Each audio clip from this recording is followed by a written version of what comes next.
Ketika memperhatikan kehidupan manusia pertama di Taman Eden, sungguh saya bisa merasakan kehidupan yang tanpa pergumulan dan tanpa permasalahan. Iya, kehidupan seperti itu pernah ada, bukan sekedar impian belaka. Memang seharusnya manusia menjalani hidup tanpa pergumulan, bahkan tanpa permasalahan sedikit pun. Ini harus menjadi dasar keyakinan yang tidak tergoyahkan. Walaupun pada faktanya dalam hidup kita sehari-hari saat ini masih jauh berbeda dengan kondisi kehidupan di Taman Eden. Namun bukan berarti kita sedang meyakini sesuatu yang salah. Percayalah, kehidupan tanpa masalah dan pergumulan merupakan kehidupan yang diciptakan dan disediakan oleh Tuhan untuk kita. Jadikanlah itu sebagai dasar keyakinan yang tidak tergoyahkan walaupun faktanya pada saat ini berbanding terbalik dari kebenaran firman Tuhan. Bayangkan saja di Taman Eden manusia tidak perlu menanam atau menumbuhkan.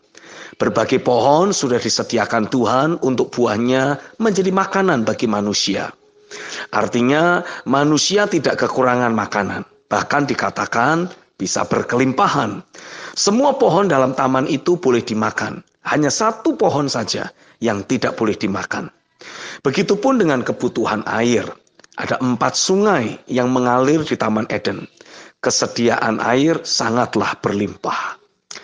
Bukankah pada saat ini persoalan makan dan minum hari-hari ini sedang terus menjadi permasalahan dan diperebutkan oleh manusia dengan cara bekerja keras, banting tulang dan peras keringat demi untuk bisa mendapatkan uang agar bisa mempertahankan kehidupan. Bukankah hal itu yang seringkali menjadi permasalahan dalam dunia ini? Bukankah itu yang seringkali menjadi alasan kerusuhan atas bangsa-bangsa?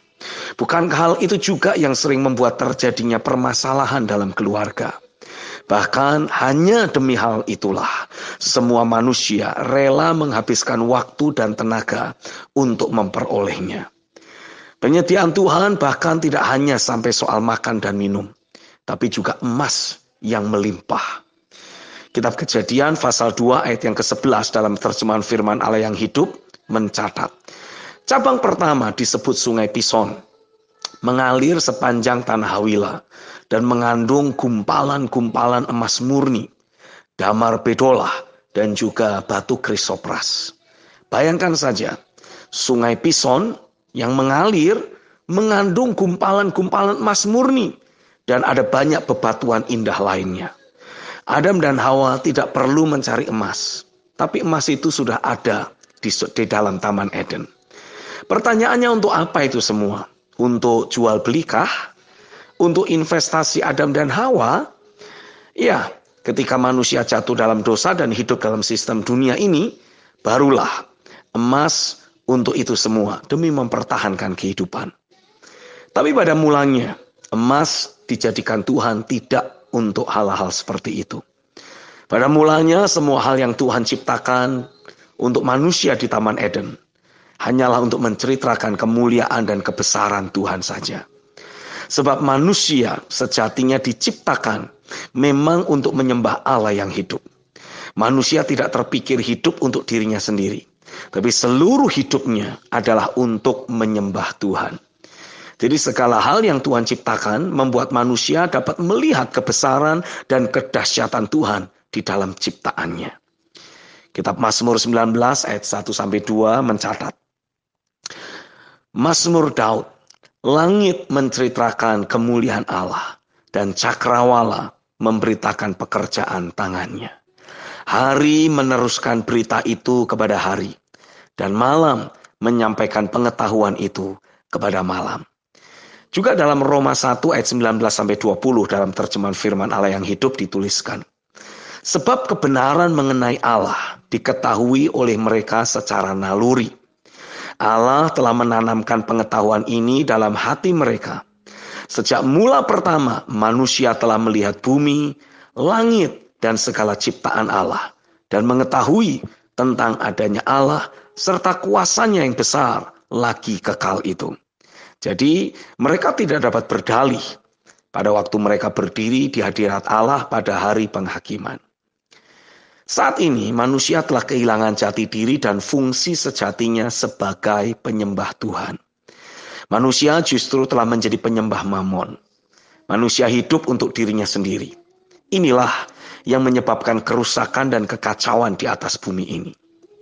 Tapi sekaranglah waktunya kita sebagai orang percaya bangkit di dalam roh dan melihat jati diri kita sebagai penyembah dalam roh dan kebenaran. Jadi sewaktu manusia lainnya mengejar emas dan berbagai kebutuhan hidup lainnya dengan berpeluh, kita justru tidak tergoda untuk melakukan hal yang sama. Sebab tidak ada kelicikan di hati kita. Kita tahu dengan pasti semuanya itu tidak perlu dikejar. Itu sudah menjadi porsi yang disediakan Tuhan bagi kita. Itu akan ada begitu saja dalam hidup kita yang menyukakan hati Tuhan. Ingat baik-baik, kata Eden memiliki arti pleasure atau kesenangan, kesukaan. Ketika kita hidup sebagai penyembah di dalam roh dan kebenaran, dan kita menyukakan hati Tuhan, otomatis kita akan menikmati Eden.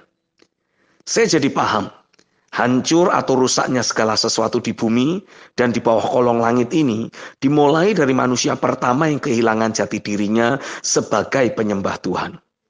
Tapi pemulihan segala sesuatu akan dimulai dari ciptaan baru yang senantiasa berdiri di hadapan tahta Allah sebagai para penyembah yang menyembah Dia di dalam roh dan kebenaran.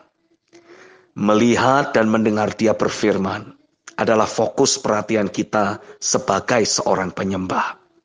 Saat kita selalu ada dalam hadirat-Nya, maka pada saat itulah hidup kita tidak akan ada masalah dan pergumulan apapun. Inilah kehidupan sehari-hari yang seharusnya kita jalani. Saya yakin saat kita benar-benar secara tepat atau akurat hidup sebagai seorang penyembah dan terus tinggal dalam realita hadirat-Nya, maka realita Taman Eden dan sorga yang terbuka akan kita nikmati, akan kita alami setiap hari.